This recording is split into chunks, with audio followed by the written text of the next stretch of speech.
Oh, doing man. a whole lot. Dude, it's ridiculous, right? I saw today that they had the farmer's market open today. Dang. Which, how crazy is that? Yeah. I mean, they are starting to do more things like that, though. They're starting to Trying to go back into normalcy a little bit. And yet the gym's still closed. They Isaiah said that he's going to be going back to health sport and that they're going to start opening, I think, like late this week or early next week. Oh, really? Is when they're going to start opening the health that's sports awesome. back up. So I would assume that the other gyms would follow shortly. CalCourts, I know they sent out a little message on Facebook, but they were like, we hope to open this month. Hope Being the key word, right? Yeah. They don't have a definitive plan. CalCourts, it's such a mess, dude, over there. That's what I've heard. Yeah, they don't have anything figured out. Yeah. But, I mean, the annex is super nice. I And mean, the from what I've location's seen, so good, yeah, man. I mean, it's right here. Yeah. That's like, because I've thought about wanting to get a CalCourts membership, but I know it's hella expensive. Is HealthSport expensive? I don't know. I'm thinking about switching. The only reason I was going to get a health sport was because Isaiah, since he worked there, he said that he could like get us to where we could like a family membership, basically. But for cheaper. Which would be sweet. Yeah. And HealthSport's not that far, Myrtle Avenue. No, it's right there. Yeah. I mean, the main one's up in Arcata. It's like the big facility. It's a big building because I've taken him up to work a couple times. Oh, and really? It's a big building, yeah. Do they have a rock climbing wall there, too? I don't know. I've never been inside. Oh, okay. I've just dropped him off. They have one down in Old Town, too, don't they? It's a small one, yeah. He's covered some shifts down there, and he said it's a pretty small branch. Oh, shit. I imagine it's kind of like the annex here for CalCourts, but damn. Yeah. How's the streaming going, man? It's going. It's road to 150 followers, dude. Come on. I know. Did you ever think that, like, in today's day and age, you'd be able to make money playing video games? That blows my mind still. I think that's so freaking awesome. I mean, it's still such a new thing, though. I mean, you think about it, like, there's these streamers that, like, I've watched, and they talk about, like, oh, yeah, when I was a kid, streaming wasn't a thing. Yeah. And that's only, 10, 15 years. And so it's a new thing, I mean, it only started, what, like 5 years ago? People where really I think it started becoming becoming, bigger. YouTube's been around longer, but like the streaming and like the personal like live, because Twitch is pretty new, right? I want to say, I don't know like when it was first becoming a thing, but as far as I know, it's pretty new. I didn't like watch streams because like when I first started like watching YouTube videos and like becoming more like into gaming, that was like 2 years ago. Yeah. And like, but I didn't really like hear a lot about Twitch or anything like that. So is that where you got into it, was through YouTube? Yeah. That's kind of what sparked the interest? Yeah. Like I wanted to do YouTube at first, but like, and like I still do eventually. It takes so much more time though with the editing. Dude, it's insane. I mean, you understand. Dude, with, it's like, ridiculous. It takes hours. Dude, it does. Like, so you record hours of footage for, to try to find a decent video that you want to put out. And then it takes like, so say you record an hour of footage and you got to break down what gameplay you actually want to get. And then it takes like another 3, 4, 5 hours just to edit it.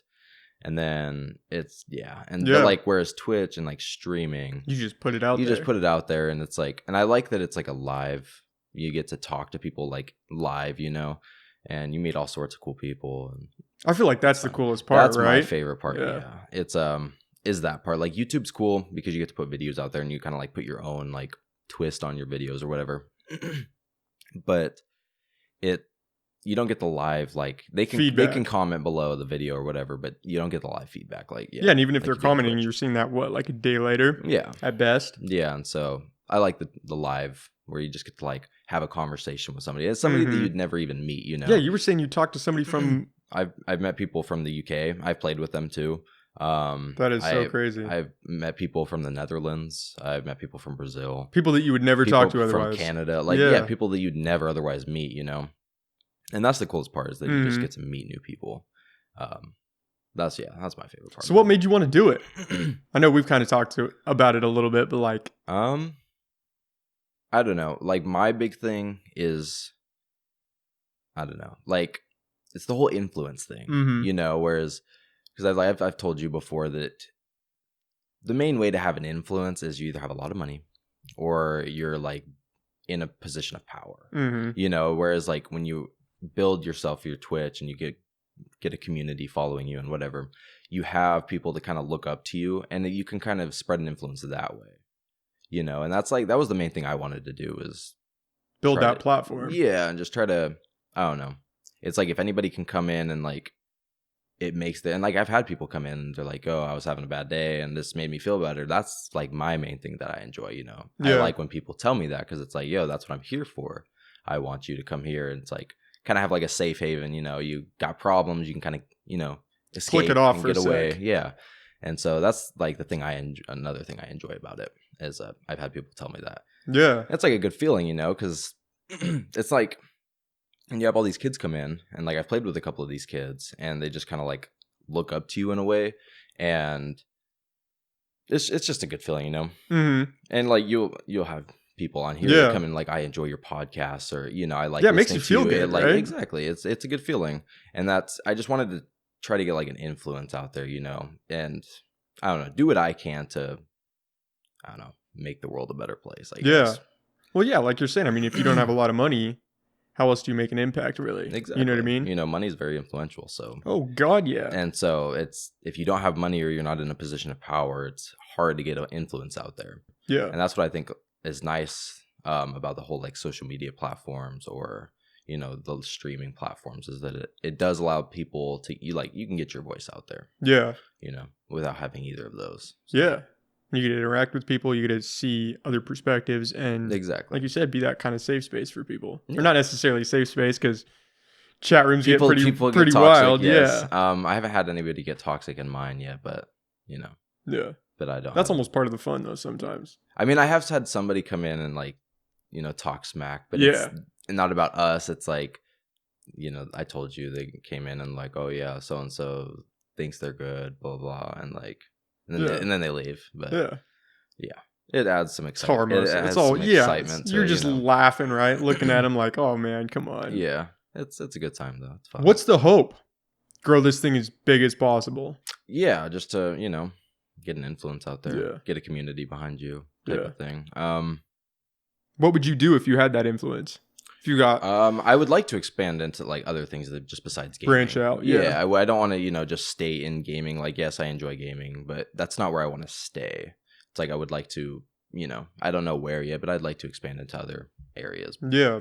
If I had a big influence, yeah. It's like, I don't know. If you have a big influence, I feel like it's kind of selfish just to stay within the gaming, instead of trying to do something with that influence. So, yeah, I'd like to expand somewhere. Yeah. Well, you see a lot of YouTubers, especially, I feel like, doing that, where they started with like vlogging or tutorial videos, and then they branch out and they're doing like 8 other things. They've kind of got their hands in everything now, which is cool. I mean, if people like what you're putting out there, why not branch off and do other content? It's basically a brand. It's like a lot of people start out and they have a YouTube or whatever, and then they get big enough, and then they end up like getting merch, and they can start putting out their own merchandise, and it's like you're just creating a brand basically, but you're the brand. Exactly. Yeah. So people are buying into your brand. Do a lot of people sell merch? I know a lot of big streamers do. Okay. Like, they sell a lot of merch. That makes sense. Why not, right? Yeah, there's others, because there's others that they don't. They have talked about wanting to get into it, but it's people like, because there's like phrases that certain YouTubers say or streamers say or whatever that like it catches on. Yeah, if you make something catchy right now, and right? so then they like put it on like a shirt or a hoodie or whatever, and so it allows people to get a little piece of that streamer, that community, whatever. And people do. Have you heard like Patreon? Do you know what that is? I do not. I think it's like it's almost like GoFundMe, but for people that are like creating stuff, right? Okay. Kind of like us, where it's not really, you're not selling anything. Yeah. I've heard of people starting those. I think that's, again, when you get bigger, right? And then people just kind of like, I think it's donations. Like, people just donate. Okay. Hey, I like what you're doing. Let me throw like $3 towards you. Yeah. But I've heard a lot of people, I don't know if that's recent, but I've seen a lot of posts about it now. That people are doing that. It sounds familiar, but maybe it's not called Patreon. Maybe it's called something else. But I haven't heard a whole lot about that. Yeah. I know that's big. I started watching this YouTuber. Have you heard of Kate's on Safe Space? Mm-mm. She's like this, I wouldn't call her far right, but she's a conservative, Mm-hmm. And she goes around to college campuses and is like, what do you guys think about guns? What do you guys think about abortions, and then just listens to their answers and just starts picking it apart. And then she gets hated on. Dang. Like, people throw shit at her. And I'm just laughing, right? Because I'm not there. And I'm like, Yeah. oh, man, this is wild. But she's the one that I kind of started hearing about Patreon from. But I think she's huge. Yeah. But she just goes around to college campuses, which kudos to her because she gets a lot of heat for doing that. Some of her opinions are a little wild, but it's pretty ballsy. Yeah, right. If I was a conservative, I'd not be going there. It's a very strong topic. It's politics, man. You bring that up. And on a college campus? Everybody's going to have opinions. So. Oh, yeah. Do you go into politics when you're streaming? I don't. What do you talk about? I just like to, learn more about the people watching. Yeah. It's like I try to stay away from topics that could cause problems, And so people I don't get a little sensitive. I don't go into any topics like politics or anything like that. Yeah. It's like, oh, how was your day, or like this whole quarantine thing I've been asking, how's everything for you? Are you guys is things kind of going back to normal, or just try to learn more about them, because I like to similar with what you're doing, you bring people on here, you learn about them.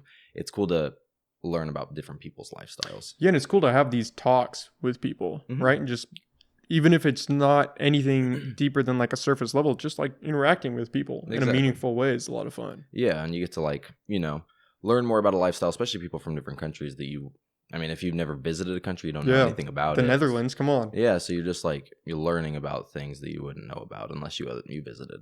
Yeah. So that's mainly what I like to talk about, and then they have conversations between themselves, and so they'll be talking, which is cool too. So with Twitch, none of it's edited. It's all live. You're just putting it out there. It's just live, yeah. And you can go back and I have it set up to where I can record my past broadcasts. So I stream for say 3-4 hours, and then it'll record, and I can go back and watch those broadcasts later on. Okay. And it saves up to 5-6 days. So then if you wanted to, you could go back, edit those, and put them on YouTube. Yeah, create a video out of it.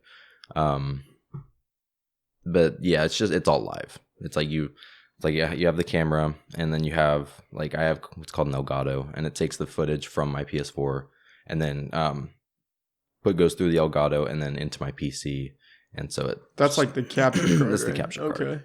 It takes all the footage and audio from the party and the game, and then I have a separate mic for my voice, and it all goes through the PC, and then it goes to Twitch.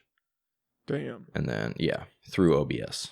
And it's only on Twitch for what, 7 days? Yeah, the past broadcasts. And then does it save it after those 7 days, or it's gone? I'm not sure. I don't, because I know if you go on the Twitch app, it's only for the 5 days, but I don't know if you can go on the actual twitch.com website and see farther past your past broadcasts, or if they're all saved there, or if they go away after a certain amount of time. But have you ever thought about doing competitive gaming, going into tournaments and stuff? I mean, you've got some skills, man. I wanted to go into tournaments, just because I feel like it'd be fun. Yeah. I mean, I played sports growing up, and so the competitive aspect was fun. I've always been a competitive person. Mm-hmm. I don't get toxic or mean if well, shit, I've got some story. No, I'm just kidding. kidding. If shit doesn't go my way, I don't right. I don't get all mean to other people. But it's fun to just have that competitive aspect there. So I wanted to get into tournaments, but competitive gaming, as far as becoming a pro player, I haven't wanted to. Mm. Just because when you get to there, that's all you're doing. You're not doing it. You're not doing it for YouTube or streaming. It's you're practicing all the time with your team, and that's it. And then you go and do tournaments, and that's just not what I wanted to do. Yeah, it's almost like a different lane kind of. Yeah. But tournaments, I mean, lower level ones would be cool. They have tournaments, for out there that are for streamers or content creators. They do have tournaments, which is cool. And which yeah, they have one that I was just watching. It's going on today. It's $150,000 tournament. And so if you win, you get each person in that team gets that money split good up. Chunk of, yeah. Come on, for playing video games, right? I know. So that is so cool. But I wanted, and then it helps if you're able to, because there's so many big streamers in those tournaments. So if you're able to do something and you can kind of put your name out there, it would also help you grow, which is another reason I've wanted to. But I've been looking at how to, a lot of these things, it's you're invited by these people. Oh, you can't just sign up. And then there's some that do have qualifiers that you can qualify for. Okay. But it's yeah. So it's kind of the entry level is a little bit up there. Yeah. Do they have requirements for the ones that you can just enter? Do you have to have like a certain? I don't think so. No. I don't think so. I think you can just enter, and if I don't know if you probably place within a certain percentage, then they'll let you in. Then they'll Well, that's cool. Be able to go in. And so I got invited to do. I think it was a gunfight tournament. He like some dude came onto my stream and was like, he was another streamer. He's like, yeah, there's a like a tournament, gunfight tournament coming up. Or it was late though. I had to get up the next morning and help Mary's dad build a fence. Yeah. And so I knew we were going to be getting up at like 7 or 8, and so I was like, and it wasn't going to be starting until like 1 in the morning. I was like, dude, it's like any other night I would have, but you know, I can't. I got stuff I got to do in the morning. And so I told him to hit me up if he ever had another, you know, opportunity. But that's cool though. Yeah. Is everybody pretty friendly in the streaming community for that? Everybody I've met, yeah. Like people will pop in and like they have what's called raids. And so you can come in, and a raid is where you're streaming on your platform and you go and you raid. So say if somebody comes and raids mine, all of the viewers that are currently watching them will hop into my stream. And so then they'll just be watching me, and it helps like boost you up a little bit. Share viewers between people. It's like, oh, if you see somebody that you like and you like their content or whatever, you can like go raid them, and so then your viewers can check them out too. Oh, that's cool. And so if they want to follow them, it gets viewers around. Yeah. Which is cool. Kind of help each other out. And so yeah, a lot of people have been friendly. Like I've had people come into the stream and like, yo, just wanted to, you know, hop in, say good luck or whatever, and then they're like, yeah, come feel free to drop the link to your stream in my chat or something, to like get your link over there. So then maybe people will click on it and come check it out. But that's pretty cool. Everybody's nice, at least that I've met. Yeah, I haven't had anybody be unfriendly or unhelpful in the podcast community either. Everyone's like super uplifting. Well, and it's all like you're all in it for the same thing. You know, it's like all the streamers, you're all trying to do the same thing. You know, you're not pinning each other against each other. It's like you're all in it for the same goal. You're trying to get your influence out there. You're not trying to grow whatever you're getting into it for. You're in it for the same thing. Yeah, and it's not like there's a finite amount of resources, right? Yeah, it's all just based on the amount of people out there watching. And there's millions. Exactly. I mean, the gaming community is huge, you know, and so like there's a lot of people out there, and you're all in it for the same thing. So you're not going to just, you know, be rude to people that are have the same goal for you know, as you do. Yeah, why not help each other out? Exactly. And like, yeah, like I've helped people out. I want to get to where like I was just waiting to get a little bigger. I'm okay sized right now, but like you can host people, and it's kind of like raiding. So if somebody else's channel is live at the same time and you're getting off, you can host that channel. So then they're basically streaming on your channel. Okay. So all of your viewers kind of transfer over to them, they get more viewers from you. Yeah. You know? But they're kind of like running the show. So all of your followers can see that you're hosting that person. And so they'll be like, okay, I'll go check this person out. If, you know, so-and-so is hosting them, they obviously like their content or like them. So they can go and check them out too. And it's kind of like raiding, except you're not going to theirs. You're bringing them to you, basically. Okay. So, yeah. Different way. Yeah. But still, that's cool. Yeah, it's cool. And so, yeah, everybody helps each other out. Yeah. It's fun, though. Yeah, I mean, come on. Playing video games, man. How can it not be fun? I mean, what else you can do during quarantine? Right? What else have you been doing? Or is it all pretty much just streaming? No, I do that mainly at night. Like Mary and I usually do our things during the day, and like we've been going and hanging out with her family, and like we've gone to the beach with them. We've gone on, you know, walks or whatever. We've done our things during the day, and then usually at night is when I do my thing. Yeah. So we usually do all the stuff that, you know, if we have errands we need to run, we do that during the day. It's almost the perfect time to have started that, right? With everybody at home and everybody at home, I know, watching stuff. I mean, come on. I know it was a good time. I was looking into like the YouTube thing before, but then I started the streaming during quarantine. I started off on the PS4, but then I set it all up on my my PC, and yeah. But yeah, no, it's a good time. Yeah, everybody's just sitting at home watching stuff. Might as well. Yeah, what else? And there's a lot of people that I've met that have are starting around this time. That's cool. You're all like growing together. Yeah, like I've met a lot of people that are like, "Yo, do you wanna? I followed you. Would you mind following me back?" I'm like, "Yeah, sure." Why not? Yeah, I'm like, I'll help you out. And they only have like 40, 50 followers, and so you know that they're new. But there's a ton of people out there just starting that are like dedicated. They stream every day, but you can tell they're new just because they don't have very many, followers. How long does it take? I mean, I guess it's kind of based on the content that you're putting out, right? To how big you grow or how quickly it grows. Yeah. It's kind of just a catch-22. Huh? It's whoever pops into your stream, if they like you, then they hit the follow and they come back. And and like I was telling you about like the affiliate where you have to complete the requirements. Oh yeah, reach those certain tiers, right? Yeah, to get to an affiliate level, which is where people can start subscribing.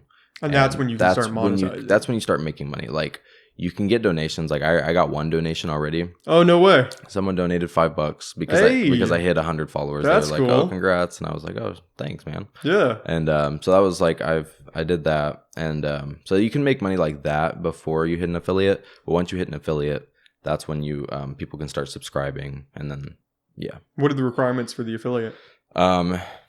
I don't know the exact numbers. You have to have streamed like 8 hours, I want to say. Total.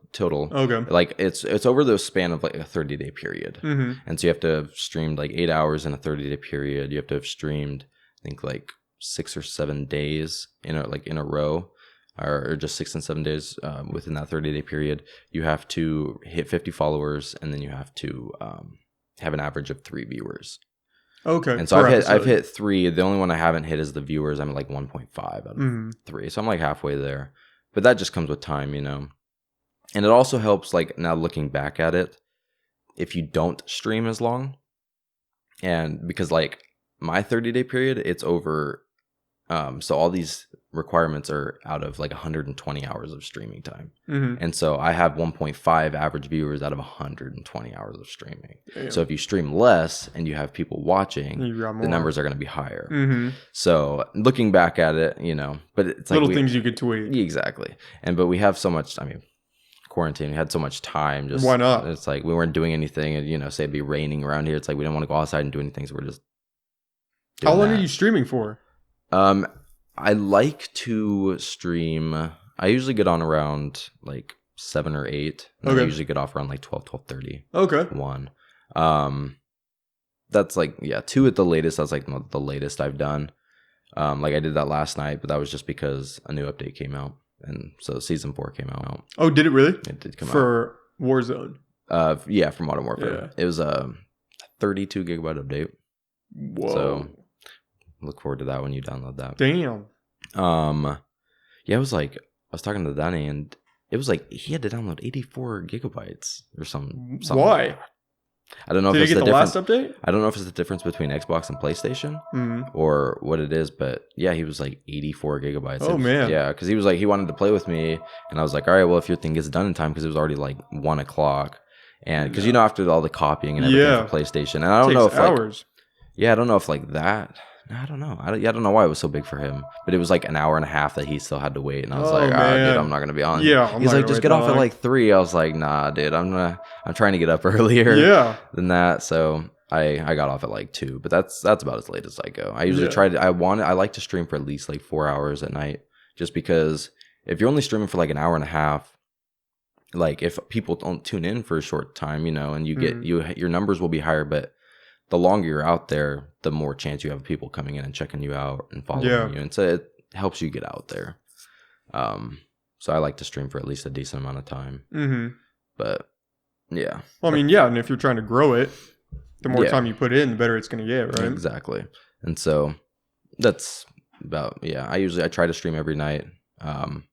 In like the month and a half that I've been streaming, I missed one day just because we went to dinner with Isaiah and Jasmine, but like, and because her family was in town, they wanted us over and we had dinner and stuff. But like, I try to stay consistent because like, especially when you start getting a follower base, people expect you to be streaming at that certain time. And like, I've had viewers that come in like, "Oh, are you gonna stream tonight?" You know, I'll let them know. But it's like they kind of expect you to be on at a certain time when you kind of gain that following. Yeah, as you're growing. Yeah, they say consistency is key to growing anything, right? Yeah, and so you just got to keep putting your content out there, and eventually it'll stick. So, damn. Are you gonna keep that schedule? Is the mall open? The mall is open. Yes. Are you guys back at work or 3rd. no? I'm not. I know Kaz went back today. Oh, really? Today was Kaz's first day at Verizon. Yes. apparently he's gonna be the only one in the store, which kind of shitty. Because apparently his boss is getting like hip surgery.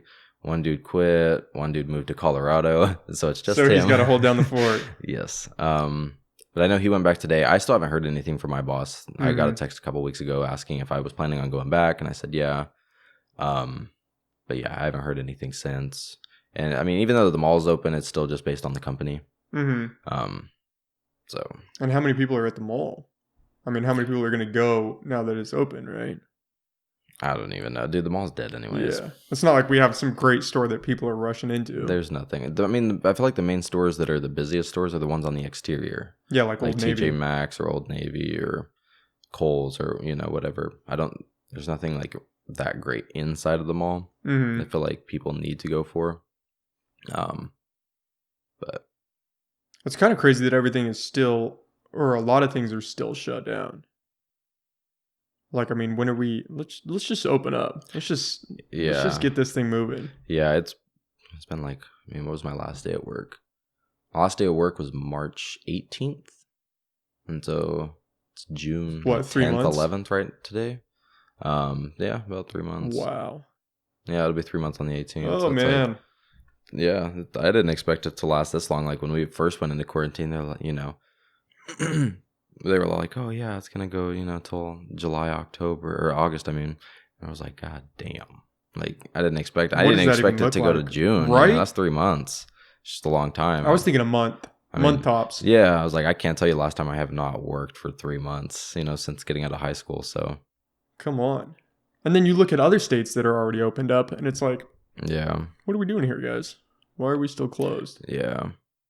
I mean, I don't, for us, I don't really understand because we do have such a low population up here in Northern California. Down south, where it's very heavily populated, I understand why they wouldn't want to open everything back up because there are so many more people. But up here, yeah, I don't really understand. Yeah, we don't have any large group. It's not like we have a stadium that everyone goes to. I mean, yeah, it's like north of San Fran. Why? It's so spread out. Yeah. But even now, south, I mean, you've got riots of tens of thousands of people. That's true. Come on. And well, then, yeah. And then protests of tens of thousands of people. I've seen that, it doesn't help, with the tear gas that the police are throwing out. It's making people cough. And yeah, and I can't imagine they have their masks on I'm sure that doesn't dying help trying to catch their breath. I'm sure that doesn't help with spreading, germs or whatever. Yeah. But yeah, it's a weird time. It's insane. It's like you started out 2020 is like, oh yeah, this is the year. Everybody's like, oh, this year I'm gonna do whatever. I'm gonna do this. Everyone and that. had such high hopes. And then we hit it's like February, and the coronavirus started getting everywhere, and then things started shutting down like March, and it's just been downhill crazier from there. Right. And then everything with the protests. It's just. I heard that weird. Minneapolis wants to dismantle the police. The police system. I saw that. Yeah. And what did they want to go into a community based approach? Yeah. What? How does that work? What does that look like? How does that work? Yeah, I wanted the same thing. They wanted to disband the police, and then we're just gonna let people start robbing each other. We're gonna go to the Wild West. Everyone's got a gun strapped. Yeah, I was gonna say, got a gun under the floor mat. Right? I don't know. I know. I saw that, and I was like, that's interesting. That's a crazy approach. I don't even know how that would work. What does a city without cops look like? If they go through with it, well, I guess we'll find out. Right? I don't know. Yeah. I've watched a few interviews with the city council from Minneapolis, right? And they don't have any answers as to what that really looks like, or what happens when somebody calls 911 and there's no cops. Going in blind. Yeah, right? So I can't tell if it's they're trying to virtue signal, right? Or if they have, they genuinely feel passionate about that and they want to make that change. But come on, getting rid of the cops? That's, I don't know. That's a very drastic change, I feel like, And now they want to defund police everywhere, right? That that's defund police that's is going around, but I don't know. I could see it backfiring. It's like somebody gets into a situation and they try to call the cops. Cops aren't there. Then what do you do? How do you settle anything? What if somebody's breaking into your house and it's like, well, if there were cops around? Yeah, I mean, if we had a cop, he'd come arrest you, but I guess you could just take my TV. Yeah. Like, I don't know. I've been reading about it though. It's insane. I just don't even know what that would look like, you know. And how do you implement that? Where do you go? It seems like, I don't know. I don't have any answers for that, but it doesn't seem like cutting the police funding would be a good thing. It sounds good in hindsight, right? Yeah. But I feel like I've heard some pretty compelling arguments that maybe if we increased their funding, or not necessarily increase, but better manage their funds, that you could get some better people in there, right? Because if you're a cop, you're not making a whole lot of money. Yeah. And there's not really any requirements, I don't think, to get into it. Well, I've been seeing that too. Like I've been seeing like arguments where people, they think that they should have like more schooling or more like training, and like they should, there should be more that goes in. You have to do that for a lot of other jobs. Why not to, especially such a high stake job like that, where you're put in like pressure situations like that. It's like, I feel like there should be more that goes into it. I don't know the requirements for going through like police academy or whatever, but it seems kind of like anybody can do it. Like unless you have like a disability or something, I feel like it's pretty. Yeah, you don't even have to be in that good a shape. No, which is crazy, right? You see obese cops, and it's like, dude, your one job is to catch people if they take off running. Like, good luck. Yeah, come on. You're gonna be out of breath, huffing and puffing. Yeah. Like, but yeah, I've been seeing that where like they think that they should have like 4+ years or whatever, that they have to do something and meet these certain requirements before they just let you in. I feel like you'd have to be actually in it for you have to be more dedicated to it.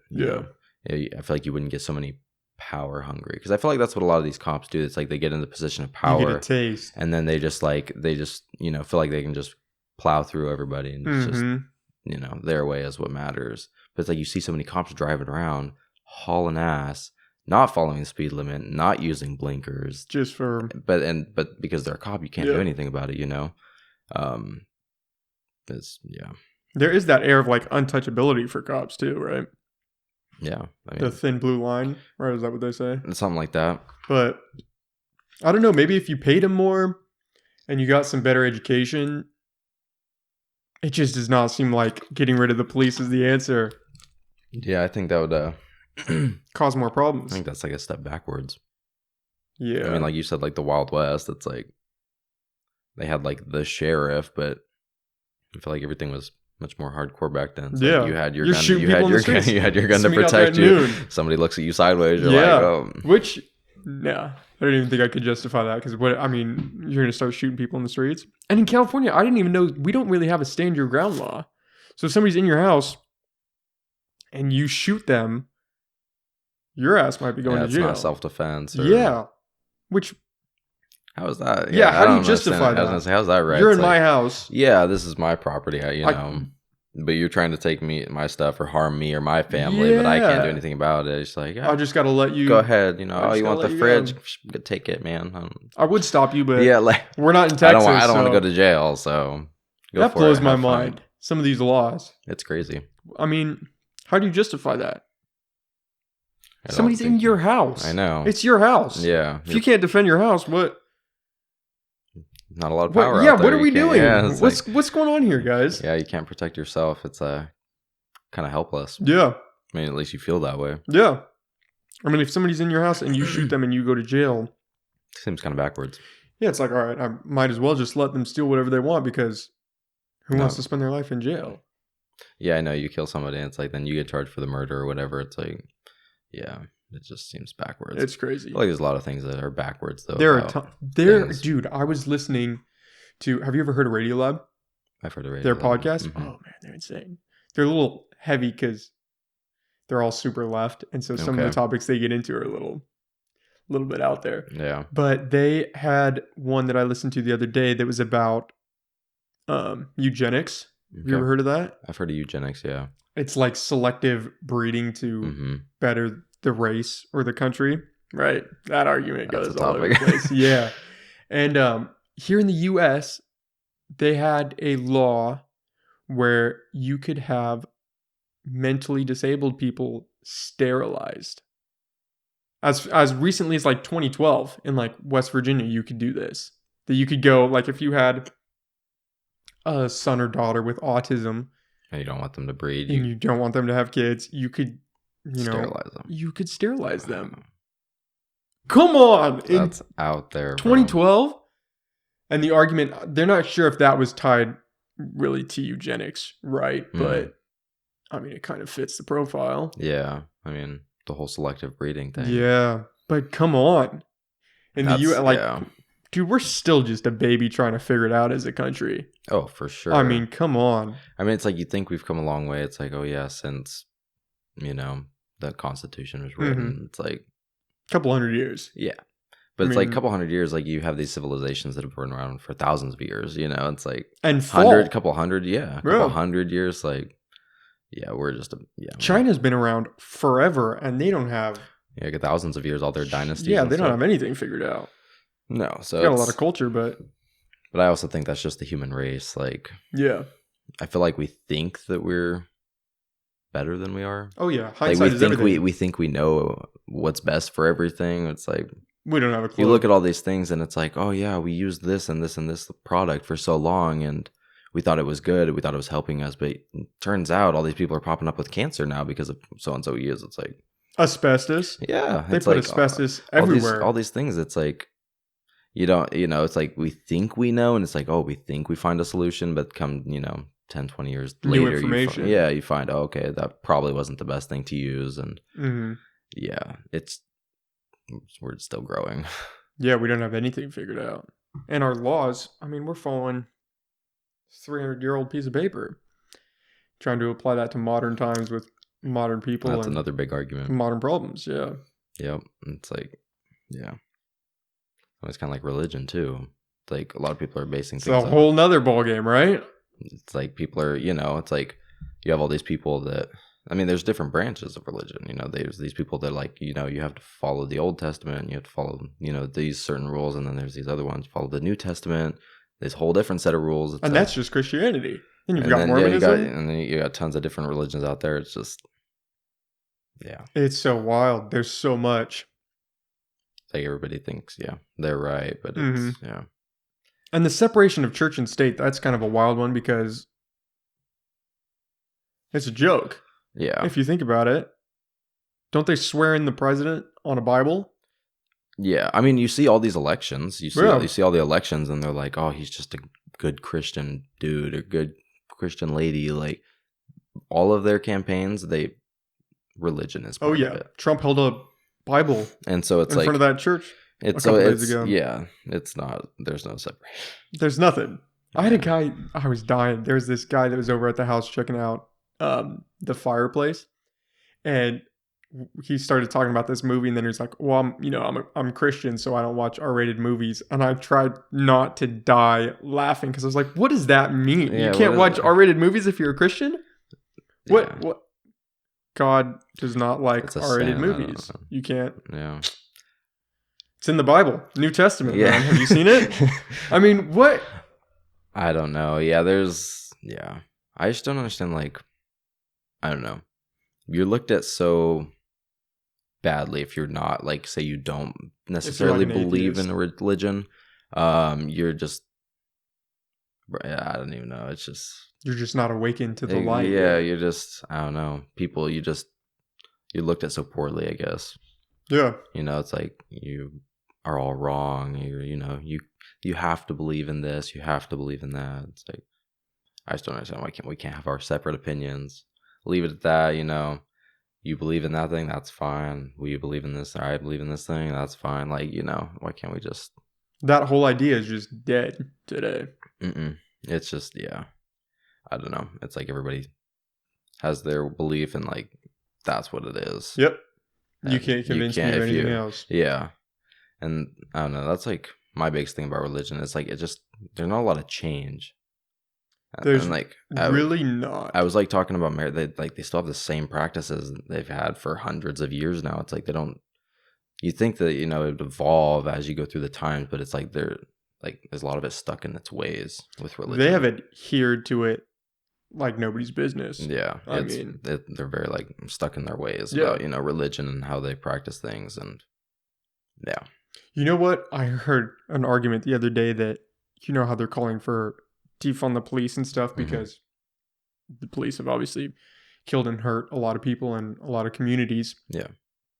But nobody is saying anything about, the Catholic Church and all the children that they have scarred. They're not calling for cancellation of the Catholic Church, or it just wouldn't happen. Yeah, right. Or school teachers who have, molested children. Nobody's trying to cancel school. You can't go to school. Everyone's homeschooled from here on out. No education for you guys. Yeah. I mean, the church has just had such a influence. It has power. They have power and money. There's so many people that like these big, people that fund these churches, and it's all tied up in money and power. I mean, it's like back when, in old days when it's like if you spoke out against the church, you're done. You were done. Yeah. You were executed because you didn't believe what everybody thought you should believe, Yeah. And I mean, it's still kind of like that. You don't get executed, but you kind of can get exiled from your community. And it's like, if you're in a very religious, community and you don't believe what they believe, or I mean, there are still some countries that, you speak out against the religion and you get, There are even families like that that are heavily religious, and if you speak out against it, you just lost your parents. People have gotten disowned, because they don't believe what their parents believe, and their parents won't have it. And everyone likes to think that they're open, but I don't know. I find it hard to be open when it comes to religion like that, though.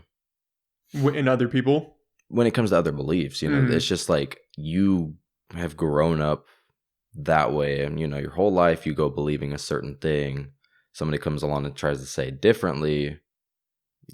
That's going everything that you've been taught, everything you believe throughout your whole life. It's just, there's so many people that are stuck in their ways. That's just not going to happen, Well, especially if it's ingrained in you when you're a kid, right? If they start you out, kids are influential. Young. Yeah, and that's another thing I don't, like about the whole religion thing is I don't care for, people baptizing their children when they're way young. It's like I think that you should have a choice whether you want to go into that instead of being forced to believe a certain thing at the young age, because kids are they're influenced by anything. Yeah, you can tell a kid anything. You can go and tell them, you can tell, this and this and this is good for you. Go do it. Okay, even if it's not good for them, they'll believe it because you're older than them. They expect you to keep them safe, basically. Yeah.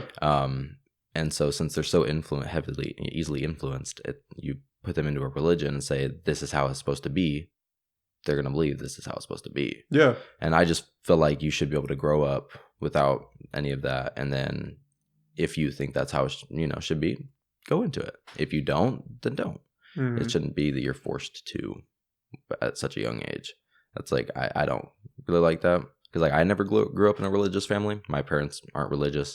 I don't say that I don't believe in it, but I just haven't seen enough to make me prove this, it exists. You have so many people starving, so many people dying of, different diseases, and so many wars going on between countries, and just all the famine, and, just so many things that's if there was an all-powerful God or an all-powerful, all-good being, you think that, I don't know, there would be something that seemed like it was helping or doing something to help out, but you just, all these kids getting, kidnapped or sex trafficking. Exactly.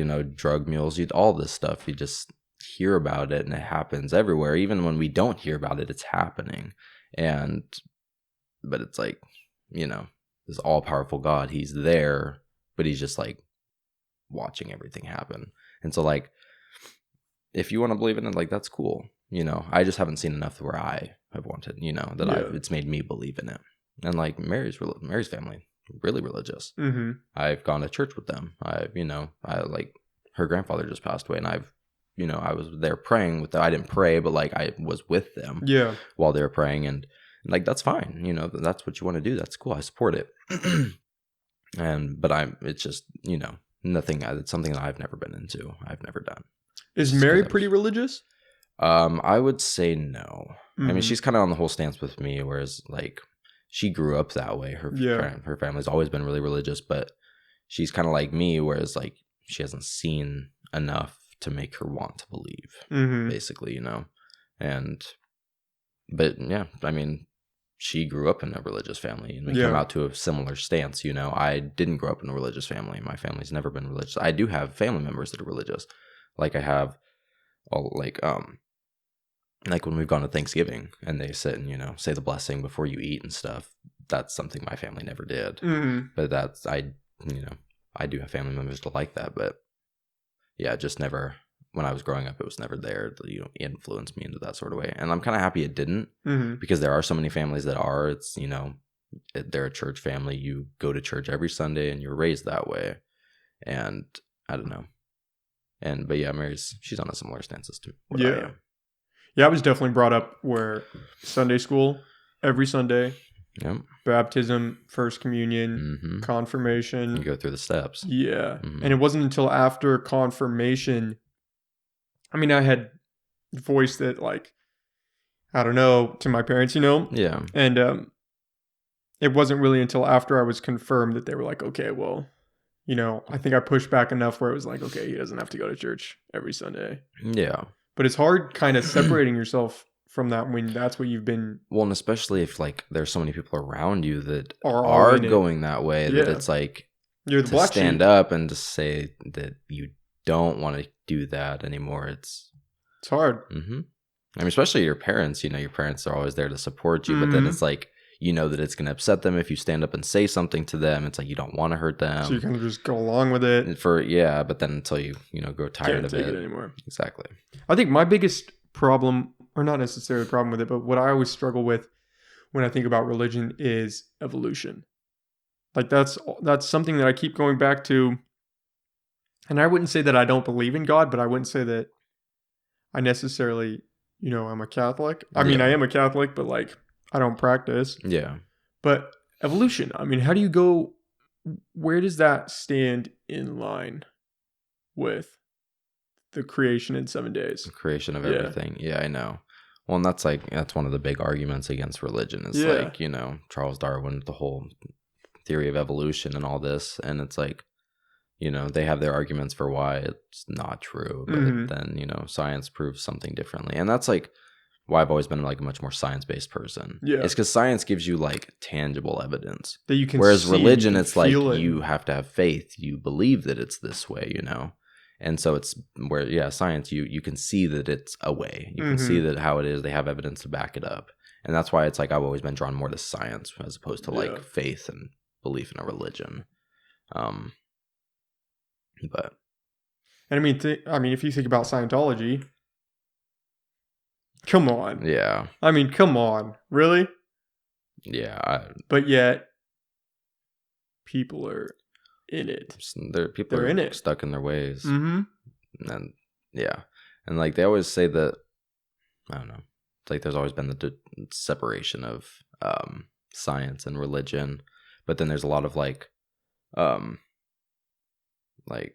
astronomers or just different scientists in different branches that say that they also are religious, but they also practice, you know, are obviously scientists as well.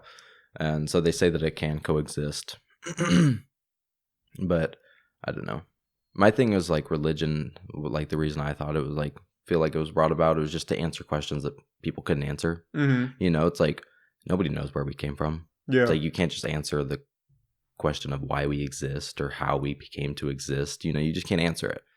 And so like they don't even know the step where to go from like simple organisms to like complex organisms to intelligent life forms like we are. They don't know what causes you to, you know, become from like a complex to an intelligent life form. Like they don't know, you know, what happens in that step. And so I feel like religion is there, which is a cool thing that I like about religion. It gives people comfort in topics that, you know, like death. Like a lot of people within like a religion, they don't know what happens after death. But if you believe that, like, you know, that person's going to a good place, then it obviously provides comfort about, you know, that person's passing or whatever. And so that I do like about religion. It's nice because it adds comfort to people for, you know, hard it definitely subjects. Has a purpose. Exactly. And like, there's nothing wrong with, you know, wanting to seek comfort in like a hard time. It's like, oh yeah, my father just passed away, and it's like, and especially like if you didn't have, you know, a whole lot of people, you know, if you don't have a whole lot of people around you to support or, you know, help with it, who else do you turn to? You know, you just, you know, simmering through your own thoughts. That does help. You don't want to think they're just gone. Exactly. Like, oh, they're in heaven. And I'll see them one day type of thing. And that I do like. And so, I mean, yeah, I don't ever like bash on somebody that wants to believe that. It's just never how I was brought up. You know? But I've never really met anybody that doesn't believe in God that bashes religion. Yeah. I know some people do, but I haven't met any of them. Normally it's the other way around. It's the other way around. Yeah. If you you're going to go to hell, you don't believe. You do believe. If you believe, but then you come across somebody who does not believe, it just doesn't work. It's not a good combination. That's not okay, you know?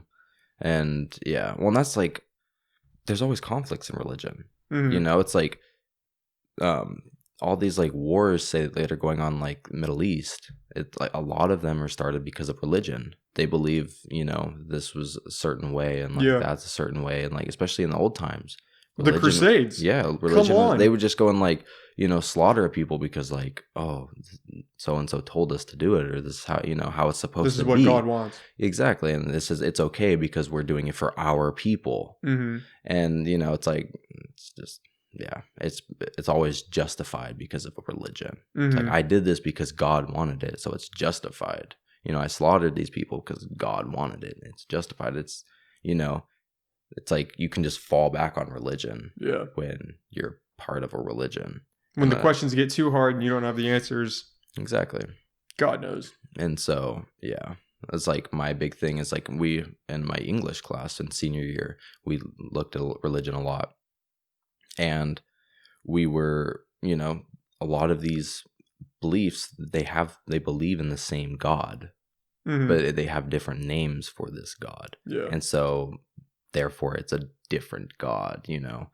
And so they, you know, bash on each other because their beliefs are this way, their beliefs are that way, even though most of the beliefs are very similar.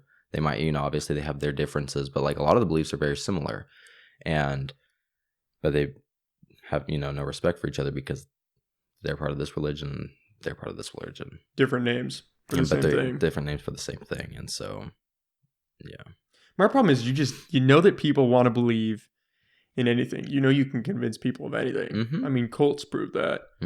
And then you've got religions like Scientology, which everyone mocks Scientology, right? Yeah. But Mormonism was formed, I think it was a 14-year-old boy found the tablets of Jesus or something, and he could only read them because he had some rock, or Moses. I think it's Moses. But he could only read them because he had a magic rock.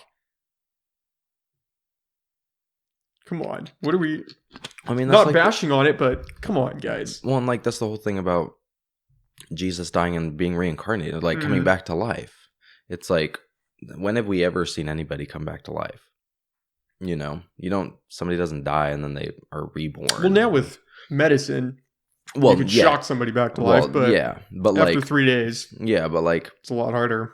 Yeah, and so, but it's like, I don't know, you've just never seen somebody just come back to life like that. But it's like that's the belief, you know. Yeah. He came back to life, and so you just have to believe it. Yeah. Blind belief, man. You could get anything done. Have you seen that Wild Wild Country documentary on Netflix? No, I've heard of it. But oh, man. I started watching it with Sarah, my sister, and it's wild. We're on like part 3 or 4 out of 6. What's it about? It's about what is his? Bhagwan, this cult leader, quote unquote, who started in India, got a big following, built a commune out in India. It kept getting bigger. He published books. He did like sermons, I guess you could call them. He had methods for almost like, I don't know what you would compare it to, but almost like therapy, right? And it just kept getting bigger and bigger. They felt like they couldn't grow anymore in India, or it was getting too big for India, and they wanted to find a new spot right, to build essentially this mega city where tens, if not, millions of people could eventually come live, and it'd be this giant commune, right? And so long story short, they found this plot of land in Antelope, Oregon, moved out there, brought a bunch of people, started building this giant city, buying up a ton of property, trying to take over the city of Antelope, because Antelope was like an old sleepy town with a bunch of old people, and they did not like that this cult was moving in 15 miles away. So they tried to get rid of them. They ended up getting taken over by the cult, and it just got crazy. Their hotel in Portland got bombed, so then they started getting guns and training and having legit like a little military firearms training, and getting some serious weapons, and that's where we're at now. So I don't know what happens next, but dude, it's getting intense. Yeah, and it's crazy because this guy wasn't hurt. I mean, the cult thing is wild, right? Because some of them end in mass suicide, and it's like, that is a hard cult. That's what a cult is. But then you've got these other ones for this belief. Yeah, then you've got these other ones where it's like, well, they're not hurting anybody, right? But they definitely have a lot of power over people. But this guy was just, he was more like a preacher than anything else, from what I'm getting from it so far, But a lot of these people that are following kind of look up to him as like a god. Yes. It's this holy being. Yeah, this untouchable thing. He's right. Anything he says is what we should believe, type of thing. Which seems like that's when it starts getting dangerous, is when this person is... Oh, when you can have that type of influence over people? That is crazy. I'm just amazed there aren't more cults today. With social media, you think somebody would come along and just be cranking out something. Some type of influence. Yeah. But it's insane. This guy it didn't seem like, so far, hasn't done anything wrong. His little assistant, Sheila, was definitely power hungry. And so it seems like she started running the show where we're at now. And that's when it starts hitting the fan a little bit. But, it doesn't seem like he did any... His crazy practices were like open marriages or sexual relationships to some extent. Like there weren't any barriers, right? So it was whatever the two people decided, if they wanted to bring in other people or if they just wanted an exclusive relationship, which doesn't seem unreasonable. And then one of his therapy things was like everyone would get in like these large groups and you would just release your emotions, right? So people could bash their fist on the ground or start screaming or start crying. It was just like a release of emotions, right? Yeah. And in the video that they showed in the Netflix docuseries, they all ended up naked and they're just bashing around on each other and on the floor, and it's wild. And it was like something the BBC had released that they got a hold of. But it doesn't seem like they were hurting anybody. They built this insane city outside of Antelope. It got shut down, but they built everything by hand. They made this incredible farmland. They built these giant halls and A-frame houses where people could go out there and live. It was all sustainable. Like they did a lot of crazy work all by themselves, but just building. Yeah. Which, how is that a cult? Yeah. I think it's just you having that much power over people. Especially when you start bringing guns into it, like then it starts getting a little dicey. Yeah, I feel like a cult is like, I don't know. I feel like nowadays it's a very loosely used term. It's like racist. Yeah. That's what I compare it to. Yeah, it's like... Gets thrown around. It just gets thrown around, It's like, oh, you have this grouping of people that's acting kind of strange. It's a cult. Yeah. But it might not, actually fall into what actually a cult makes a cult. Yeah. And so I just feel like it's kind of a loosely used term nowadays. Because I wouldn't, qualify that as like a cult. I mean, you think of like a cult, you think of like, I don't know, a religious cult is like, I don't know, somebody who like, they say they're like religious, but they don't practice the same way like you would in a religion. And you kind of like, I don't know, seem to like, I don't know. Cult, There's a weird gray area. Yeah, they're what separates a cult and something that's not a cult. But it's definitely good. You should check it out. It's called Wild Wild Country. Yeah, but they weren't, and it wasn't tied to religion. It was tied to spiritualism, which was the crazy part. Like Waco, have you seen that one on Netflix? Mm-mm. That one's crazy. That was another really good. That's another cult thing. Quote unquote thing. But that one was tied to religion. But like the FBI basically murdered a bunch of children trying to get this cult to shut down. Nice. Is how the story goes. But yeah, this one was tied to spiritualism. This guy wasn't like, I'm the second coming of Christ. And like, I need to sleep with everybody's wife. Yeah. Which is another telltale cult thing. But that didn't happen here. Weird. He was just like, hey, you don't have to, absolve yourself of everything that makes you happy. And you don't have to not have sex and not pursue things you want in life to be spiritually fulfilled. You can combine, spiritualism with capitalism, and you can get something really beneficial out of it. Yeah. Was kind of his approach to it. That's cool. But I don't know. It doesn't seem like it's going to end well. No, that's, Yeah. But they got millions of people all over the world. Was that like a recent thing, or was that like... No, this was back when Jonestown happened. Oh. So I think it was in like the late 70s, early 80s. And that's why they got like cult attached to it, is because the daughter of the guy that went there, he was like a senator or a congressman, right? Who? The guy that went to Jonestown and they ended up killing him. It was he was something like that. Figure. His daughter joined this cult, right? And she was trying to tell people, it's not a cult. My dad would approve. Like, it's nothing like Jonestown. But because she was so closely tied to Jonestown that the label just carried over of cult, right? But yeah, I mean, I think it was the late 70s. But they had communes all over. In like Sweden, they had them. In Japan, there were Japanese people coming to Oregon just to see the Bhagwan. Wow. Yeah. And so the Bhagwan was that like... Was the guy. Was the speaker. Okay. Yeah. Wow. It was insane. They renamed the city Rajneeshpuram or something. Like the guy, Dang. The Bhagwan had 12 or 14 Rolls Royces. 14. Jeez. They had helicopters that they would fly around over their land. Like, he was balling out a little bit. Dang. But they were bringing in millions of dollars. Millions. They had like different subset companies. Like, they believed that if in order to be successful and sustainable, you had to like have money. Yeah. It's like they were selling stuff, they were making stuff, they were obviously probably taking contributions from the people that signed up. But dude, they were cranking out some cash. Dang. And then the guns started coming in. Then it gets dicey. Yeah. Once you bring guns into the equation, it starts to get a little... Yeah. I mean, so does money, though. Money corrupts. Once you start bringing money into things, too, then people are going to want in on it, and then it's going to cause, groups to separate.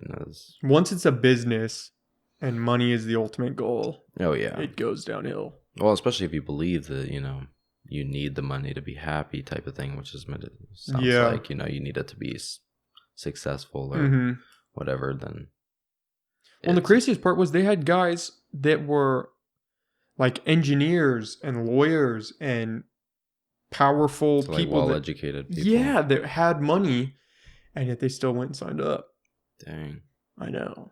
I kind of want to read one of his books just to see what... Because, I mean, how do you get that many people to just be like, no, I got to follow this guy? Like, he's... I mean, it was kind of like Hitler. Exactly like Hitler. The whole Nazi thing. Different in what they did with it, but... But yeah, I mean, he gained a massive following. It was almost took over Europe, basically, with the amount of people he had following, and then... Without influence. Well, and people still don't believe that it ever even happened. That's the craziest part. Yeah. They don't believe that... No, the Holocaust is not a thing. Not a thing, but it's like you have all these photos from all these internment camps and all these... just where all these documented mass stories. Burial grounds where they slaughtered people in the gas, chambers, but no, it never happened. Yeah. It's incredible how people can see something and be like, no, and just turn a blind eye. No, that didn't happen. That's fake. Yeah. I still don't understand. It's not comforting. No. So think about it, because then what? It's like what? Yeah. Well, there are people that don't believe that slavery happened. I think Kanye West doesn't believe that slavery happened. Really? I feel like he said that. Yeah. Don't quote me on that, but I feel like that's a thing. I think he said that it doesn't make sense that, they could have brought, or he doesn't believe in the transatlantic slave trade. That might be what it was, actually. That he thinks that African Americans were already here. Over. Yeah. No, he thinks that they were already here. I think that's what it was. Not that slavery didn't happen, but that they were already here. Okay.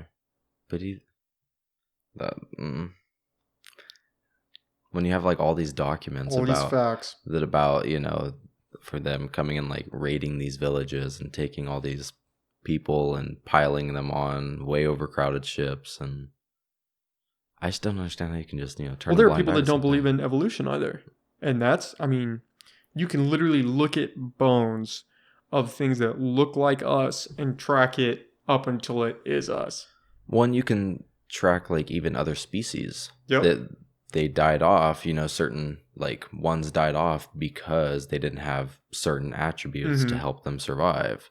The ones with these certain attributes did survive, so they passed that along. Yep.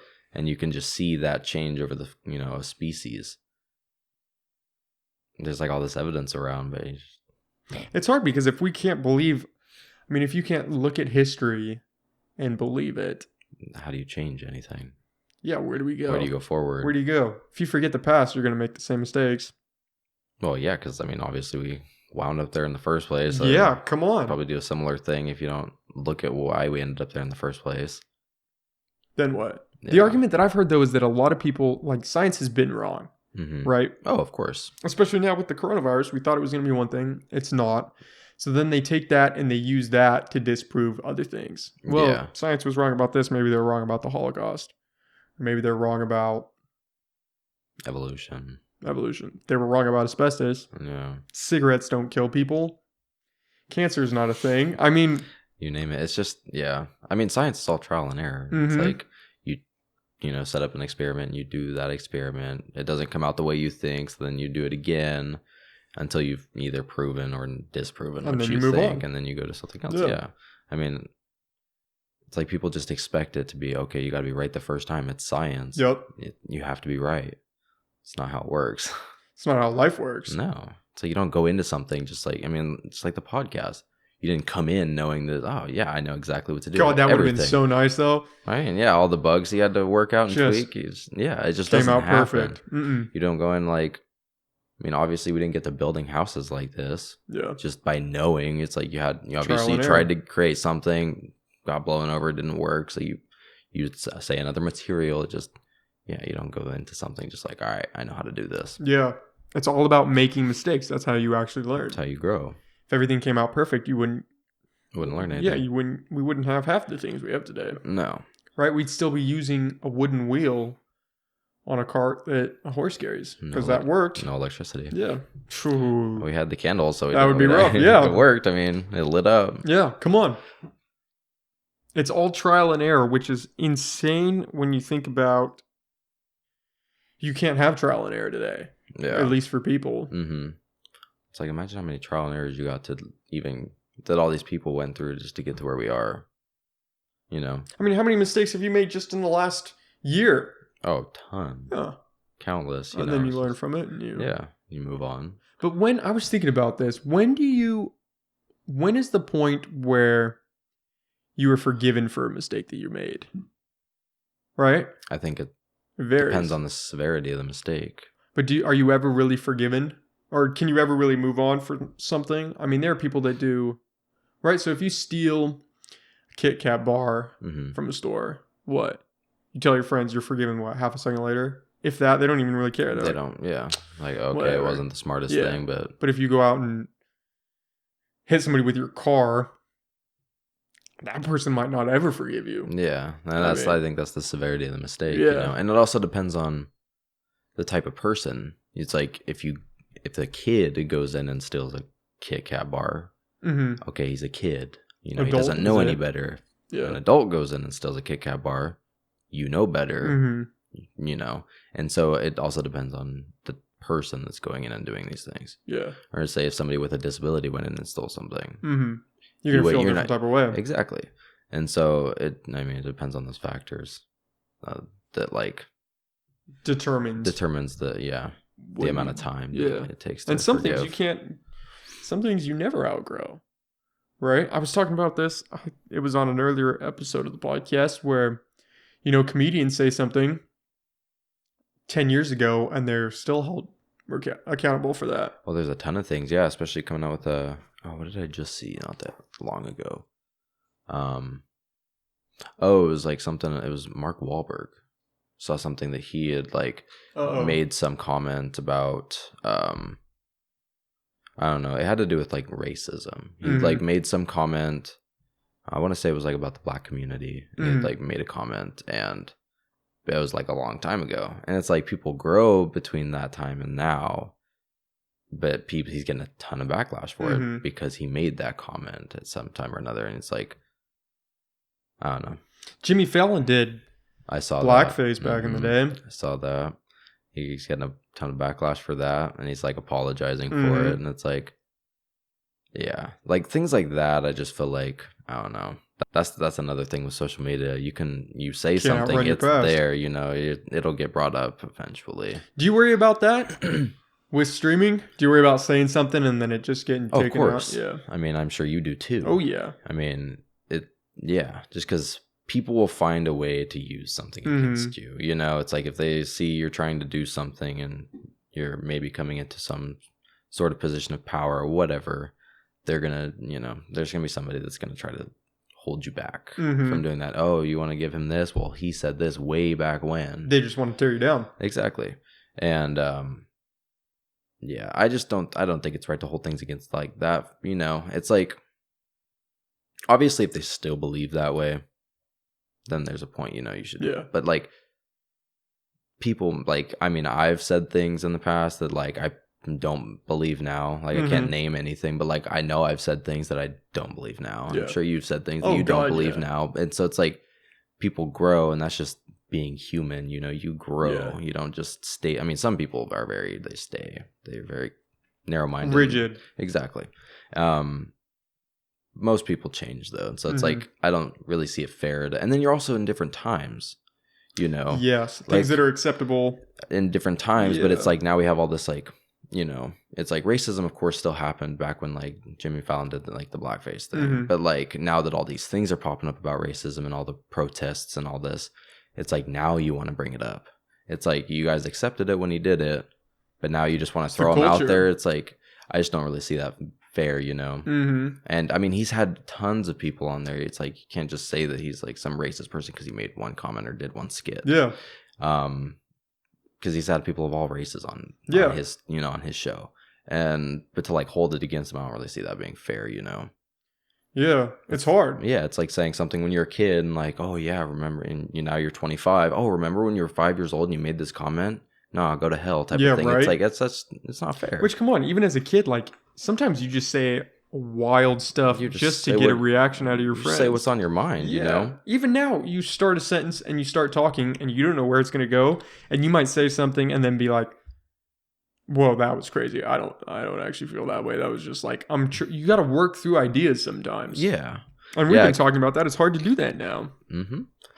It is very hard to do that because everything's so touchy with everything. It's like there's so many topics out there that are just forbidden because you say something and there's no right way to say something. There's no right way to believe it. It's people are very like separated about their beliefs. So you say something, you're gonna offend somebody. It's gonna happen, and so it's which then makes people not want to talk about it, and then you don't resolve anything that way, and then you get these bubbles where people's ideas get reinforced. Get fed up, and then they get and it bursts, and then you have crazy similar situations. To what's going on right now with the protests. It's like because like I mean racism, it's a very like forbidden topic. You don't want to talk about it. It makes a lot of people nervous to talk about, and so I mean, it makes me nervous, especially being white. It makes I just don't want to talk about it because you don't know how people are going to react. People are very like set in their beliefs that it's like you don't want to bring it up. Because you just don't know how anybody's going to react to it. Yeah. And some people are open to talk about it, but a lot of people aren't. It just, if you don't believe their way or if you have something different to say about, you might have the same belief as them, be like, okay, but I also, something else. It's like you have to believe a certain way. And if you don't, they're offended and you're automatically on the other side. Yeah. And it's, you don't even get to work through the thought. I mean, you can't even bring it up and be like, I don't really know how I feel about this, because then it's like, no, I'll tell you how to feel about it. You gotta feel this way. Yeah. Like, what are you talking about? And it's like, well, yeah, I've heard some things. I kind of want to process it this way. Like, it's hard to do that. You gotta have a good, close group of friends. Yeah. Like, I'm thankful for you guys, because we talk about a lot of stuff that if it got out, it could be misconstrued or. Oh man. Well, it's like I've never been a racist person. Like I can't even like understand why racism is even a foreign idea. It is. Because like, and I've told you this, it's like if somebody walks into a room, I don't look at their skin color. Yeah. It's like, oh, say, Kaz walked into the room. Kaz is Islander. He's, obviously darker skinned. It's like I don't look at him and like, oh, he's got so and so skin color. He must be this way and that. Like I judge a person based on their character, their demeanor, how they act, how they interact with others. That's how I base somebody. It's like if you're a dick, okay, you're a dick. I don't like you. It has nothing to do with what you look like. It's just the type of person you are. Yeah. And I just can't understand the fact that like that's what racism is. People like, oh, you're of this skin color, even though I've never met you, I've never talked to you in my life. I don't like you because you're like this. It's like I just can't understand that. Yeah. But it's like if I were to say something, especially me being white, I've never been a racist person. If I say something that doesn't fall all the way in line with what they believe, I would be called racist. And it's just like you don't get anywhere by just like separating and not talking. It's like all the like the Black Lives Matter protests. There's been a bunch of people like you were saying that like they don't want the white people on their side. They don't want anybody. And so it's just them. It's like, why would you separate yourself? It's like there are so many people outside of the Black community that are realizing that this is a problem. Why would you separate yourself from others? You're already limiting your resources right there. That's the one thing that like, blows and there's my mind. power in numbers. Yeah. So it's like you're already limiting yourself when you're throwing out a huge chunk of like the Mexican community or the white community that's there to support you. Yeah. And yeah. Yeah. I kind of want to bring on somebody who is like an activist and is experienced in that, because I'd like to learn a little bit more. You get the other side of it, more to try to get firsthand knowledge. Yeah, some understanding on a deeper level. I mean, I can't say anything about it because I've never experienced that, Yeah. And so I can't say that, I mean, I've told you that I've had, I mean, there was the dude at the park. I was like, yo, what's going on? And he was... I think racism, I mean, if we're being completely honest, I think everybody can be affected by racism. Oh, for sure. I've seen people discriminate against white people just thinking they're a piece of shit because they're white. And I've had people be racist towards Mexicans in front of me. Of course. And it's like... It happens to always, but it's like we think of racism and we think it's white and black. White people to black people, that's racism. That's the only type of racism. But it's like the dude at the park. I was with Kaz and we were throwing the frisbee with, Mary. And I was like, oh, what's going on, man? And he like... Kaz didn't know him, I didn't know him, and he was like, hey. And then like Kaz goes over and is like, yo, what's going on, bro? And then the guy like starts having a conversation with him. I'm like, I said the same thing, but it's like, you don't know me, you don't know Kaz, and it's like, and it's not like I came off sideways and he's like, like, what are you doing, or type of thing. It's like I said the same thing Kaz said it, same tone, same everything, and he starts, oh, what's going on, brother? And it's like, it's like you experience, and I had people going to work like that, and it was just like, but they say racism, it just doesn't happen to white people, but it does. I mean, obviously not to the extent where it is happening, but it's like, it's not just like black and white like that. It happens to Mexican people all the time. Like look at all the stuff at the border, all these children being held in. It is a hot button issue, man. And so, and that's the hardest part. Is like, dude, I can feel it now, like the tension in the room, right? And you're just like. Because you just can't talk about it. It's hard. It's opinions. People are, especially when it comes to a subject like this, people are opinionated. It's like... Well, everything. And so you believe this way, and it's like if it goes against something else, you don't fall all the way in line with what somebody else believes, especially when it comes to like racism or whatever, it's automatically you're just on the opposite side. And the crazy thing is most of us are all on the same page.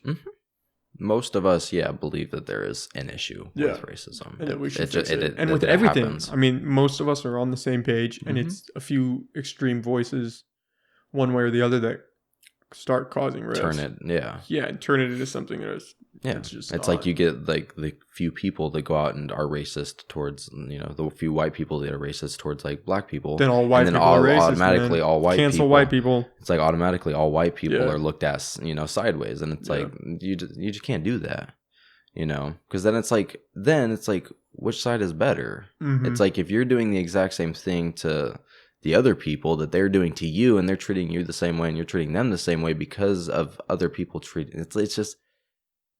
It's like no side better than the other, basically. I mean, we really only have one solution. We have to defund the police. Yeah. No, I don't know. I don't know, man. It's a hard subject to talk about, you know. And the problem is there are a growing number of hard subjects to talk about. More and more people are like hyperpolarized. Mm-hmm. There's no nuance. Like you just can't have nuance anymore. Yeah. Which, I mean, I don't know. I just feel like you don't come to conclusions when you can't talk about it. And you get crazy ideas. If you're only talking to yourself or people that agree with you, then you start going down a rabbit hole with what you believe, and it gets dark. Yeah, it gets wild. Mm-hmm. You could convince yourself of anything. Mm-hmm. If you have people around you with similar beliefs, then you all start, you know, chopping up ideas. Yeah. It's a crazy time. You got to talk. You got to talk. You got to work things out. It's hard though, you know. It's crazy. There are times I could not imagine bringing up a kid right now, man. I'm excited for, you know, Kaz. Mm-hmm. Nervous for him too. Mm-hmm. I think he'll be a great dad, but dude, bringing up a kid now and navigating all these things, it's... Yeah. I mean, yeah, especially with all the things going on around there. Yeah. You've got a pandemic, you've got the whole racism, a huge movement, protests going on. I just hope something good comes out of it. Yeah, because they've got the microphone. Well, and there's a bunch of like people, you know. There's like a bunch. I mean, it's like even on the game on Modern Warfare, they have the whole Black Lives Matter across the intro screen, you know, and like the separate tabs were blacked out, and like to see like a huge company like that support that, it's cool, you know. It's like I wouldn't have thought that Infinity Ward would have done that, but it's cool, you know, to have the support. And I mean, they even delayed the update. It was supposed to come out last week, but it didn't come out till last night because they were like, you know, this isn't the time for celebration. They pushed it back. It's, you know, the people who need to be heard should be heard right now. And so we're gonna not release the update and have people talking about our stuff. We should just be focusing on what they want to talk about. Yeah. And getting their voices out there. And that's really cool, especially for a, you know, big company like that. And there's a lot of companies doing that. How much of that do you think is real, though? It's true. It could also be... I've been trying to process that because I don't know. It could be like, I don't know, trying to put a better image out there for your company. True. You hope to think, right? You hope to think, but at the end of the day, they just care about their bottom dollar. That's true. So where are we? Yeah, I mean, you hope to think that it's actually true. And I mean, a lot of it, I probably do think, you know, because there again, it's people. Yeah. And so like, yeah, they are looking out for their money, but I also feel like, you know, at least I hope to think that they also are. Someone back there is, you know, they still have their morals. I feel like, you know, you hope. So yeah. But there again, money does corrupt. So if you just looking out for your money, then you could just do what you want or hope that will get you more money in return. Yeah. So I don't know. It's hard to gauge someone's true intentions with anything, but yeah. But then it's like if a lot of things come out eventually. So it's like if you were to put that message out there when you actually didn't mean that, with all the like hacking and social media that's out there, people can find files on you on anything. Yeah. It's like if that were to come out, it's like you're playing a pretty risky game there. If you're like, okay, we're gonna say this to make us look good. Then if people were to find out that you didn't actually mean that, then well, yeah. And you've got the other side too, where it's like people not even regarding race, but you've got companies like Chick-fil-A who don't believe in gay marriage, like the company's standpoint, right? And then they want to cancel Chick-fil-A, which is hard. I mean, dude, it is all just crazy. There's so many messed up at things. The end of the day. You'd hope everyone just gets along, but that's not realistic. I told you we were in sophomore history class, and we had like this debate going on, and we're like, oh yeah, do you ever think there's gonna be world peace? And I was like, nope. I was like, we can't, and they brought up a topic, and we were having arguments over this topic, and my point was like, we can't even come to a conclusion in this room. Yeah. Out of maybe 30 people, how do you think would it come to a conclusion on a topic, especially a serious topic like racism or religion or whatever? How do you think we'll come to a conclusion of billions of people? On a huge scale. What is that going to look like? So, yeah, I don't know. People are always going to have their beliefs. Not everybody's always going to believe the same thing. Yeah, nobody's ever going to be 100%. It'd be boring. Yeah. I mean, if everyone believed the same thing and thought the same way. Well, I mean, it helps you grow. It's like you don't want to accept that whatever is going on is going on. Yes. But it helps you grow. It's like, you mean, we went through slavery. We eventually saw that it was wrong. Mm-hmm. People started standing up against it, so we stopped it. Yeah. And so we grew from that. And you go through these times where, yeah, these things are wrong, but then we come to that realization, and then we grow from it, and we, go from there. And so it does help to grow, to have the conflicts. Mm-hmm. You don't want to accept it, but it does. Yeah. Because if everybody was on the same page, you're in a stalemate.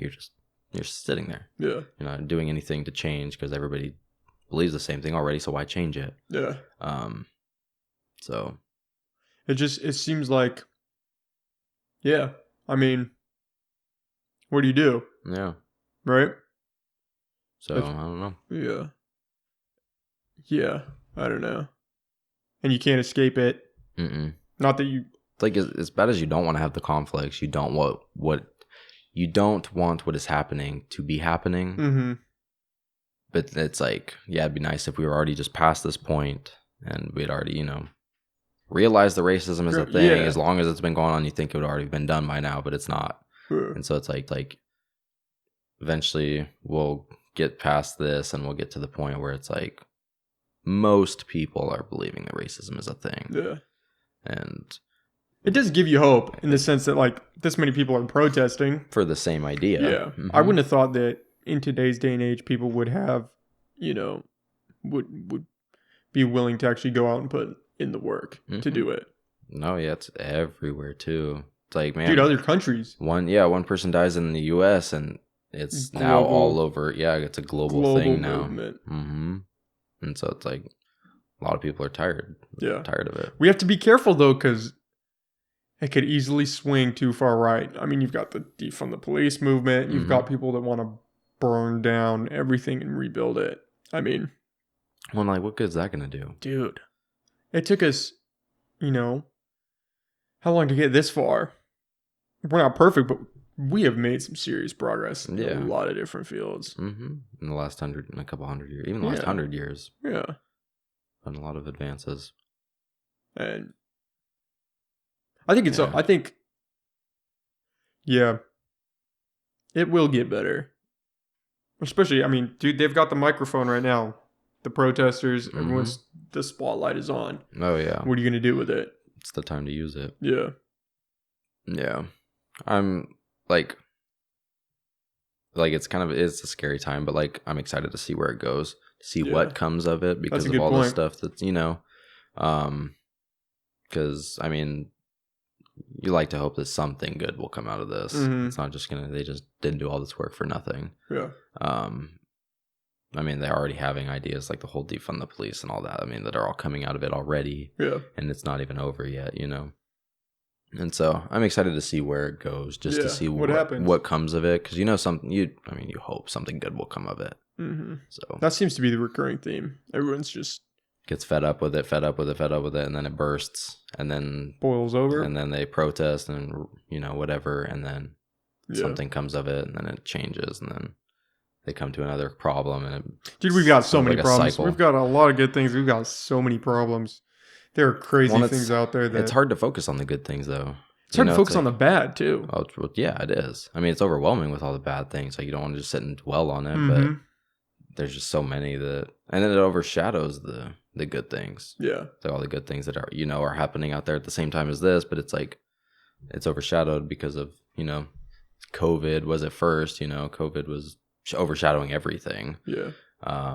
And then the protests came, and yeah, we're desensitized to a lot of it now. Well, media helps with that. Media just spreads it. Whole other beast. Do you watch the news? Yeah. It's very, depending on who you watch, it's very biased. Either way. Mm-hmm. All of it. They have the different channels, and it's very biased either way. So it's like, I started trying to watch the BBC because like, oh, maybe this isn't going to be biased. Maybe this would be a good. It's biased. Mm-hmm.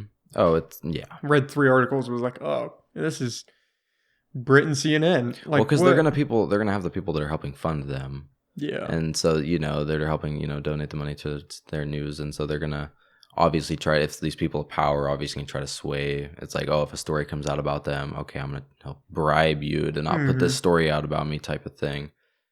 It's like Epstein, dude. Whatever happened to him? Disappeared. Where did that news cycle go? Disappeared. I mean, that's been all over too. It's like, right. And then so it's just like he just disappeared, gone. Mm-hmm.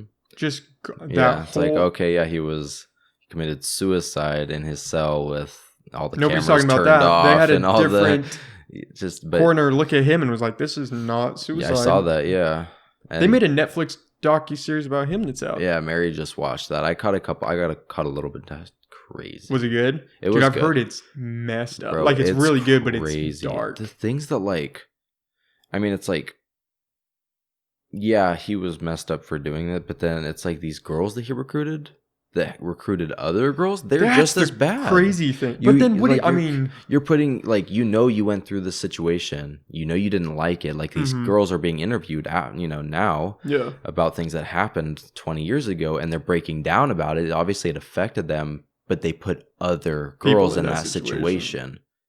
And so it's like, but because they needed money. There again, I don't know, man. That is money, absolutely. But if you think, dude, if you're in it, and by bringing other people into it, maybe you get a little bit better situation, and it's not as bad for you. I mean, you're just trying to survive. I can only imagine. Yeah, it's like, what would you? I couldn't even imagine what I would do in that situation. I mean, you hope that you'd be the kind of person that's not gonna screw over somebody else, but then, dude, who knows? All bets are off when some goes down like that. But it's gone. Yeah, I know. It's just nobody's talking about Epstein anymore.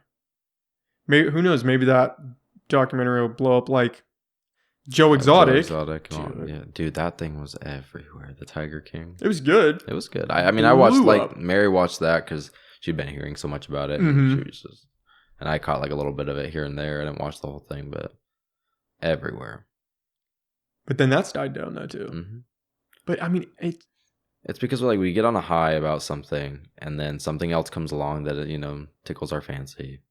That was a good phrase. Way to bust that out. Yeah, and then something else comes along, and so you're like, oh, and the 24-hour news cycle. Yeah, and so it's like you just hop from thing to thing. Yeah, and so it was like, COVID was everywhere. Now you got the protests. Yeah, it's like something's gonna come along eventually that'll blow everything else over. We gotta hold on to something so that we can see it through. Exactly. The attention span is so short. And it's how media, information's so easily obtainable out there that it's like people see things and they're like, oh, there's a problem. Okay, let me share it. Someone else sees it, share it. And then all of a sudden it's just everywhere. Yeah. And it's just, and then everybody's focusing on that instead of the problem that everybody had their attention on, which is probably a bigger problem, but it's gone now. It's gone. I did hear that the DOJ wants to interview Prince Harry. Oh, he's the one that moved to LA, right?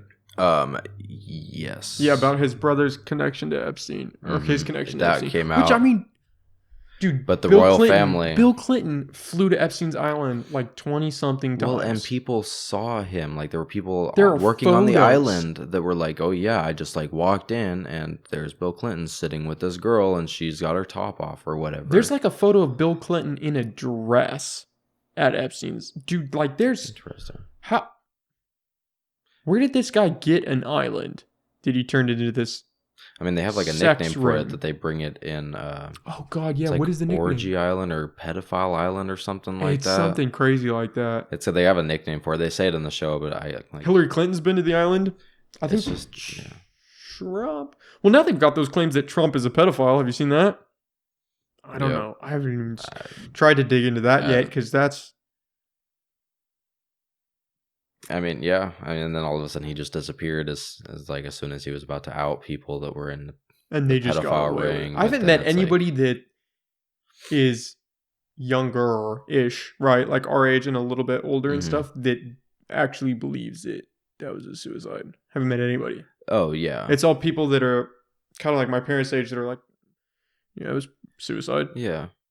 That's what they said. It's suicide.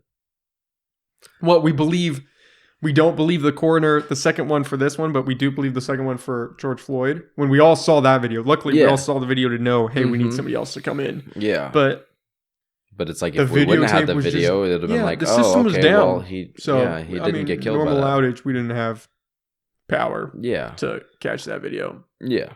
What? And then what? This high profile guy, and you're just gonna not be watching him? Yeah. Yeah. Well, and then it was like his like something was broken like 3 places. I can't remember the name for it, but it's like the when you like if you like commit suicide by like hanging it like the highway. I don't know. And it was too low. But it was broken in like 3 places, and the guy that like did the coroner, he was like, yeah, this like never happens in a suicide. It's far too extreme. Not even like it's a chance of, he could have done it this way. It's like, no, this is not what a suicide would look like if he hung himself. Yeah. This is what it would look like if somebody strangled him. Yeah. Well, I'm sorry, what? Yeah. And nobody. Yeah. It's gone. It is just gone. Yep, it is. Stuff like that makes you, I mean, shows you the corruptness of this world. Come on. Well, because it shows you that, like, money is power. You know, it's like it's like he was going to out all these rich people for being pedophiles that would have destroyed their careers. They ghosted him. And so they have money and they can, hire a hitman or whatever, and they can bribe the facility to turn off the things and turn a blind eye, and it'll just be over with. And then you just call it a suicide. Yeah. Everyone likes to point at Mexico and be like, man, it's so corrupt down there. It's so crazy. Which, yeah, I mean, it is. But, dude, weird. There's a lot of corruption here. The only difference is Mexico, it's the cartels kind of running the show. And here it's the politicians. People. Yeah, the politicians and the rich people. Mm-hmm. I mean, dude, imagine what he would have said if he made it to trial. Imagine what could have come out. Oh, man. All the people that would be getting... He had an island. How many people own an island? I know. Where they fly people to, and it's just like this giant pedophile ring. Mm-hmm. And he's connected to all these different presidents. Well, and people that saw them there, all these people that were there, that they're like, oh yeah, I walked in and he was sitting with some lady. She was topless, like, and she was young. But it just, I mean, I gotta watch that documentary. I gotta check it out because I feel like that's gonna. From what I saw, it was good. Yeah. I mean, it's a lot of dark stuff on there, but it's good. Damn. It makes you think, makes you wonder. Makes you like think the type of people that are out there. Yeah. The type of people that are powerful out there. Yep. Yeah. And you don't know who's tied to who. You don't know what these politicians, who they're in bed with, or how deep it goes. Oh, no. I mean, and then you've got situations like George Bush, which were a whole different ballgame, where Dick Cheney basically ran the whole show. Mm-hmm. And everybody knows that, and profited so much off. Dude, it's all smoke and mirrors. Yeah. And misdirection, and nobody can focus long enough to get it done, to see something through to the end. And how do you have the power to see it through to the end? At the end of the day, what do you do? When all the people with power are the ones you're going to take on the big brother? Wrong stuff, Good luck. Well, because then that was like a big thing. That was like another big thing in the Epstein documentary was that it was all just like a big kind of like con. Mm-hmm. So he had cameras everywhere on his island.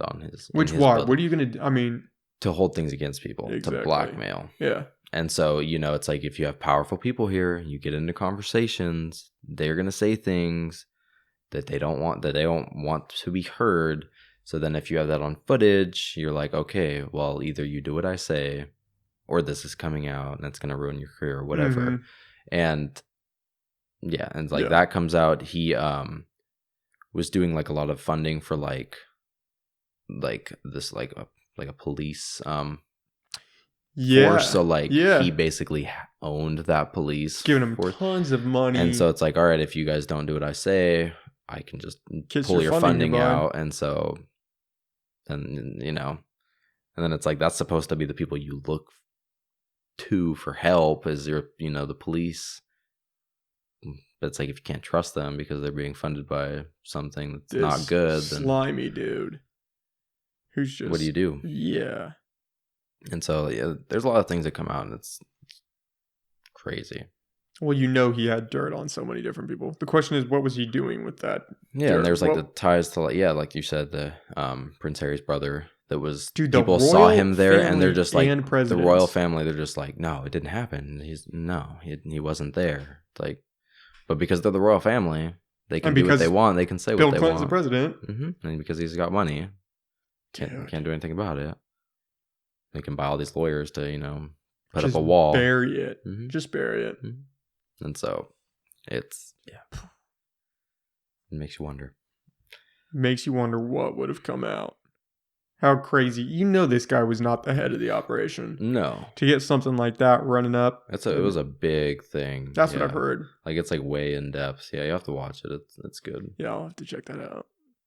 For sure. Yeah. Intense stuff, man. Crazy times, man. Crazy. It is. Just crazy times. It's hard to, No. So much to talk about. I know. All right, well, brother, we just did 2 hours, man. That was 2 hours? Yeah, we've been putting in some work. Damn. Wow. Cool. Well, thank you so much for coming on, brother. I always have a great time talking with you, man. Yeah, man, I appreciate it. Thanks for having me. You want to plug your socials so people can find your streams and stuff? Yeah, sure. I'm down. I mean, I'm always down to have more people to come talk to, you know? Yeah. And especially if they're into the gaming, then hey. Where can they find you? Of course. It's it's twitch.tv / Mr_magnificent, and then 2 underscores after that. All right. And Twitter, Instagram, or just I have a Twitter. Let's see. Find out the details. I have my Twitter linked to my Twitch. So okay. If they want that, they can just perfect. You can just find it through there. All right. Sweet. Well, thanks, man. Thank you, man. I had a blast. I had a great time talking to you too. Covered a lot of topics. Yeah. A lot of touchy topics. Oh man. You have to let me know how this one blows over. We'll see where the backlash comes from this time, but yeah, it's all good fun. People need to hear some stuff. If one person gets something good out of it, it's a success. Exactly. At the end of the day. So you gotta look for the good parts. Yeah, and I always have a good time. Oh, so yeah. At the end of the day, that's all you can. That's all you can ask for. Exactly. No. Well, I appreciate it, man. Thank you, man. All right, later, brother. All right, see you.